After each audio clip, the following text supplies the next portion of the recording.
So let's see now, mate. Albo asked for $27 from Aussies to fight One Nation.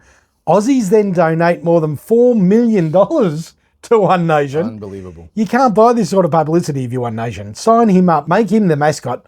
Albo the Orange, I reckon. Dress him up as a piece of fruit. Send him out into the streets. He'll be unemployed soon enough anyway, mate. Yeah, for sure. Let's just hope. 3, 2, 1. So a week or so ago, it was the 8th or 9th of June, Labor sent this out on social media to all Labor supporters. Please don't scroll past this. We're asking you to contribute any amount to Labor's campaign to take on One Nation today. 99% of people reading this won't contribute. So they've played to people's guilt. We hope you'll be different.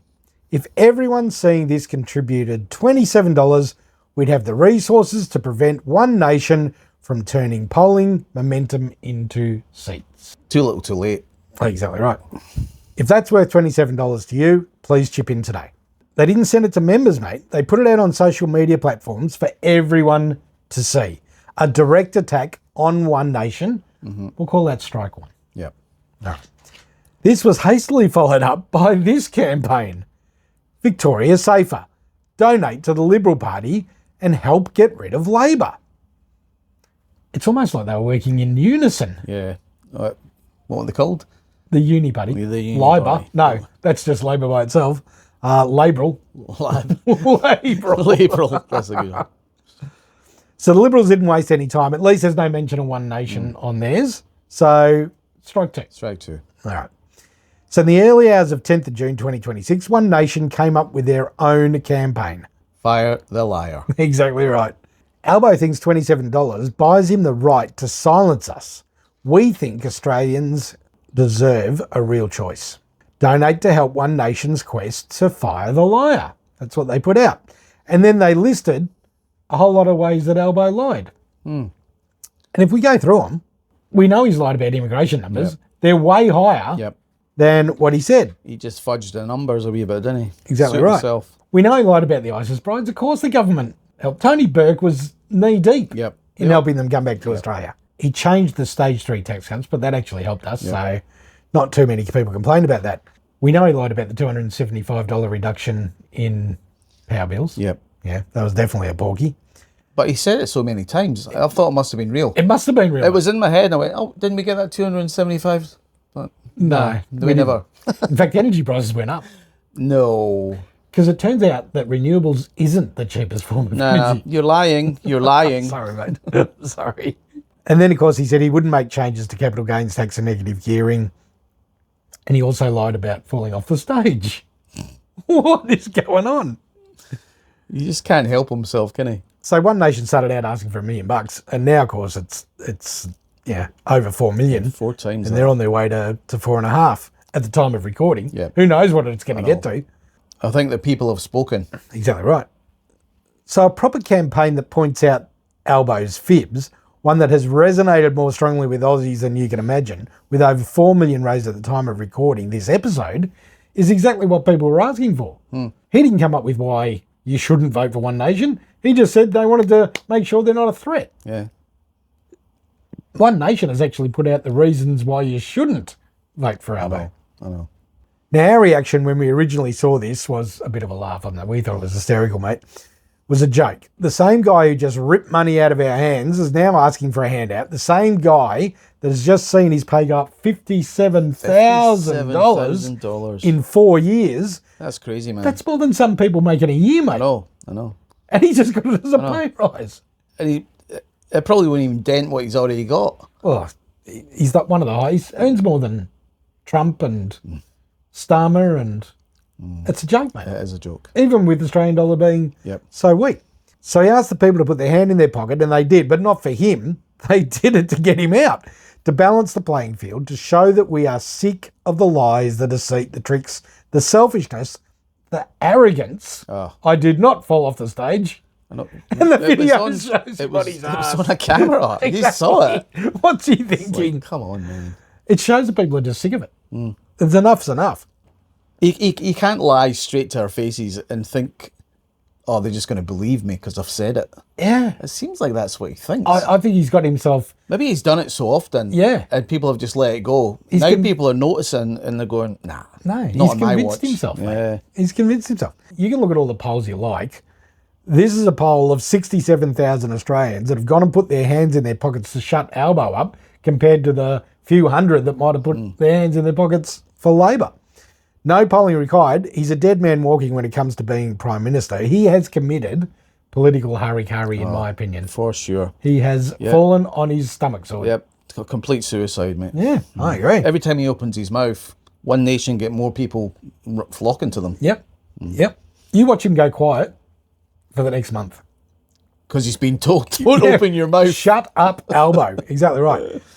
But behind every stupid Prime Minister, there are some stupid advisors. So I thought we'd have a little look at who his advisors are, just mate. too many, mate. You are going to love this. You are. This is special. So who are the stupid advisors that thought that this was a good idea? Let's start with Paul Erickson. He's the National Secretary of the Labor Party. He's ultimately responsible for the campaign, a self-described socialist. He's famed for his speeches and presentations to the Australian Fabian Society. I was going to say Fabians. Yes. He's a former ACTU employee.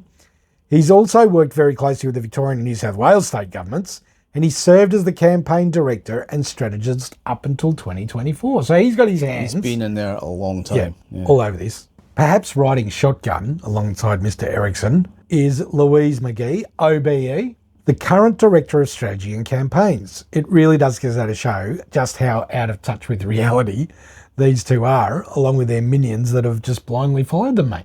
I mean, What were they thinking? Did they really think? it almost sounds like they've put the white flag up.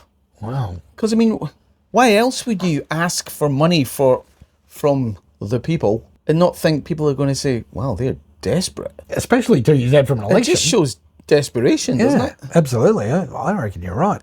So the last federal election, here's some numbers that'll shock you. Labor raised 161 million in donation compared to the coalition who raised 221 million. They actually raised more. Wow. Yep.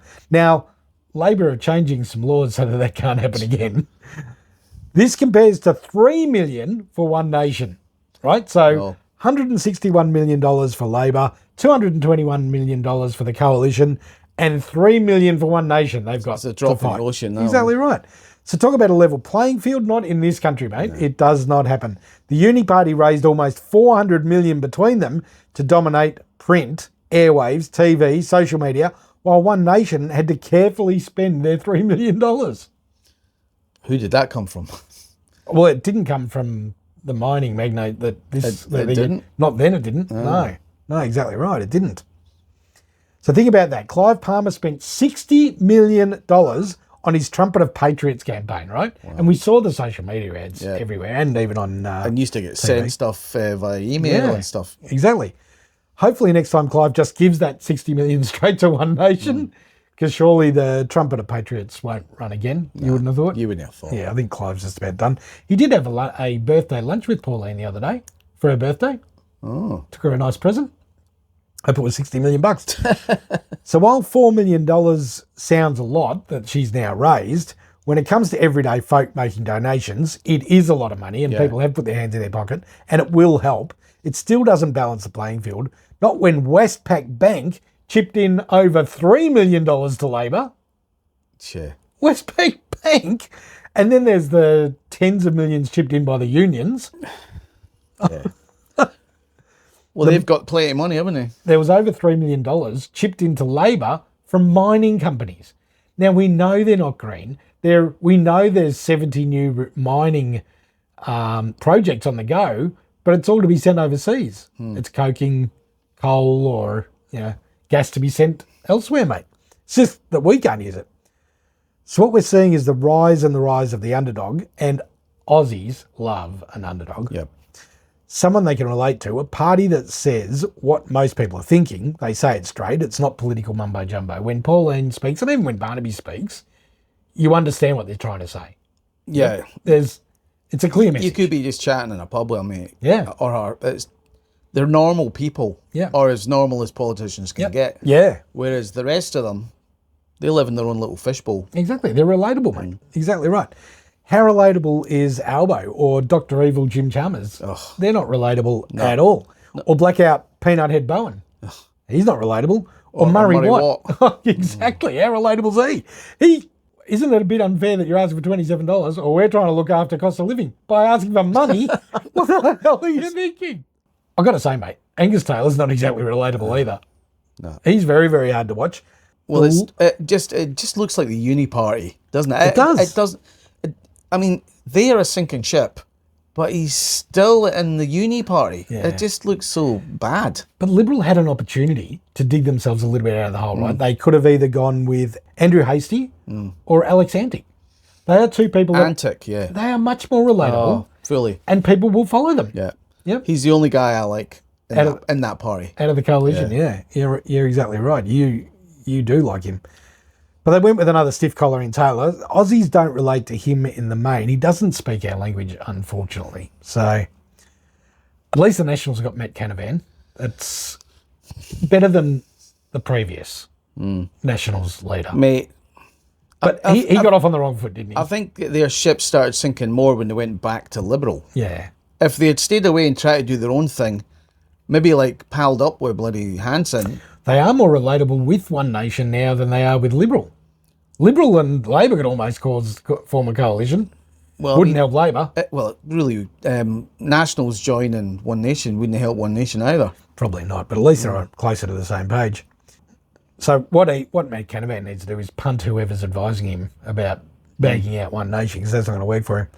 So people have spoken way before the election, but they have spoken, and if there was an election next week, mate, the Uni Party would be absolutely shitting themselves. Yeah, for Yep. sure.